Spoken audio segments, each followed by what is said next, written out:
Hey there, baseball fans. It's Ben here, and today I've not got wax packs. I've got rack packs.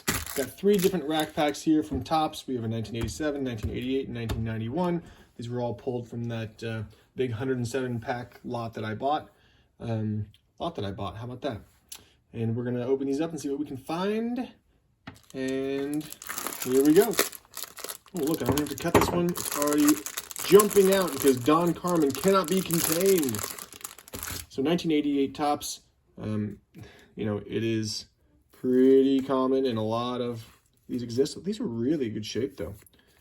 So we'll see what we can pull out of this.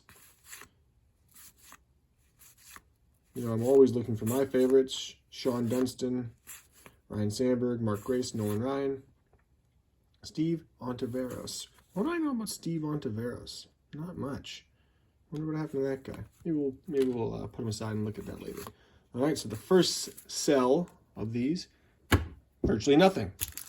Let's jump down to Mickey Brantley's cell here. This one's popping open too, so that actually makes it easier. And we'll see what we can find here. There's Joe Carter and Corey Snyder for the Indians leaders. There's an Andre Dawson, the Hawk, All-Star card. So we'll put that aside. Willie Randolph, All-Star. Kevin Bass. Eddie Santiago. All right, so nothing too exciting there. Just that Andre Dawson. And our last one from 1988 Topps does include the All-Star card. Of course, as soon as I don't use scissors, it's impossible to open. So let's just see photos. And yeah, I have to give it to him. Although I'm a wax pack guy, because I like the nostalgia of it, the cards do come out in so much better shape in these rack packs.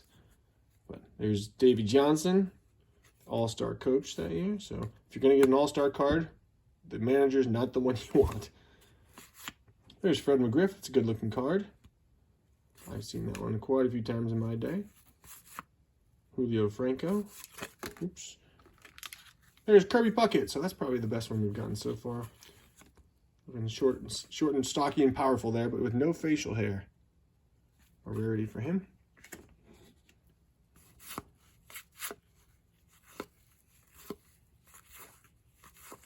And that was one of the worst rack packs I've ever opened, ever. We got an Andre Dawson and a Kirby Puckett, which is about all I can say for that. And that's it. So let's jump to 1987, the iconic year of the wooden border. Lots of good cards and rookies in here to look out for. We're looking for Barry Bonds, Mark McGwire, all those good ones. So let's see what we can pull out of here. Bill Mooneyham. Whoa, I might have to look him up. I've never heard of him. This is his rookie year. My guess is that he wasn't in the pros for that long. I like to see what those guys were up to. There's Tommy John. Eric Davis, so that's a good card. If you're an Eric Davis fan, as my best friend growing up, Justin Brown, was an Eric Davis collector. All right, well, there's a Jose Canseco All-Star rookie. I know it's not his rookie card, but that is a pretty iconic card there. Followed by Ozzie Smith, the Wizard. So that's a nice one to get too. So far, this one is already better than the previous. Andres Galarraga. It is such a shame that his career was so tainted by the PEDs. All right. So that was actually a pretty good start to this one. Let's see what we can pull out. Sparky Anderson on the top here. And this one. And Sparky Anderson, from all accounts that I can tell, pretty darn good guy. And just an elder statesman of baseball when he was managing for years and years and years. Ed Lynch and Eric King, Roger Craig,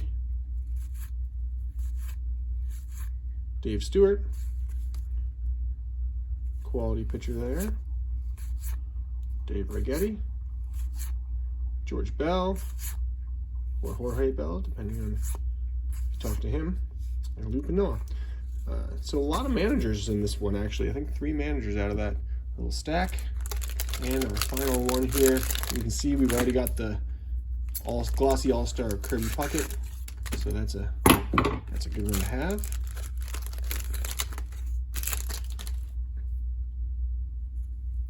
It's funny, that uniform kind of just looks amateur. It's like not even in the pros.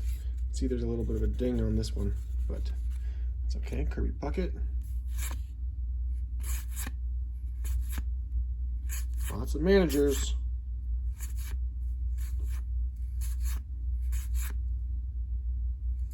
Bob Horner, all out of balance in his swing there. Looks like we're not getting much of anything in this one.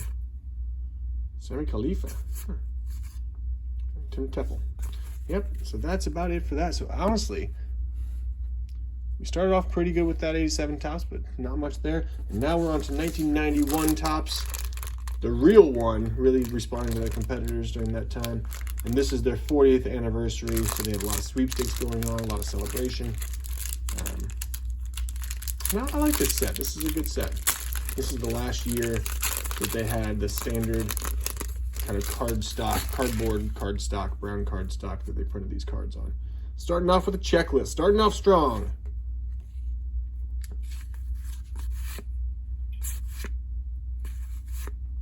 Wes Chamberlain looking happy. I like that. Double checklist, making it happen. Maybe we can get the whole checklist set. So there's Tim Costo. The reason I bring him up is look at him right there in his University of Iowa Hawkeyes uniform. So that is something I like. Nobody else seems to care about it, but Willie McGee. Zane Smith taking his notes on his clipboard. Funny picture. And the instant win.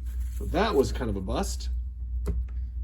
I know there's no way to really search these and reseal them, but if there was, I'd be a little skeptical at this point. We have not gotten much of anything good in any of these packs. All right, let's see what we can pull out of this one. George Brett. Oh, there we go. Now we're talking. After his long, look at that, all those years with the Royals. So that's great. Coming up on 3,000 hits in this year, which he would then achieve. Andre Dawson, another one of him this time. Just his base set card, so that's a good one. Another Fred McGriff. The Crime Dog. All right, we got one more cell to go.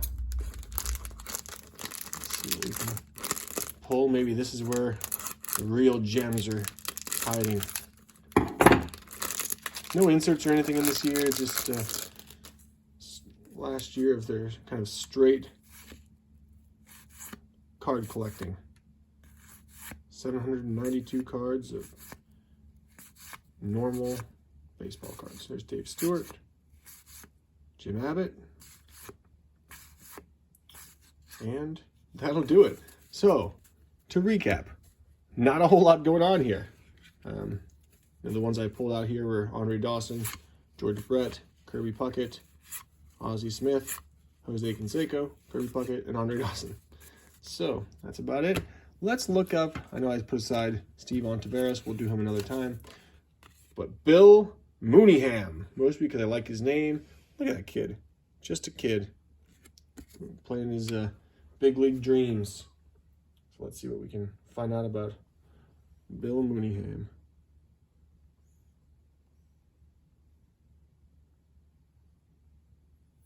I love that every single one of these players we've tried to look up so far has been in here. All right, let's see what we got here. So he's still alive, age 61. Played only from April to September in '86, and that was it. Went 4-5, 4.52 ERA with 75 strikeouts. Drafted in the 1980 draft in the first round. Played for one season. Wish he was paid $60,000. And then played in the minors.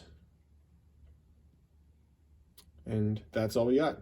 Nothing else. Nothing about what happened to him next. This is him on his minor league team, the Diablos, El Paso Diablos. So I wonder what happened. I guess I'll never know. But Bill, if you're out there, know that you've done what many of us would love to have done, but most people never accomplish, which is playing in the bigs even for a short period of time. So hats off to you, and the rest of you, we'll see you next time.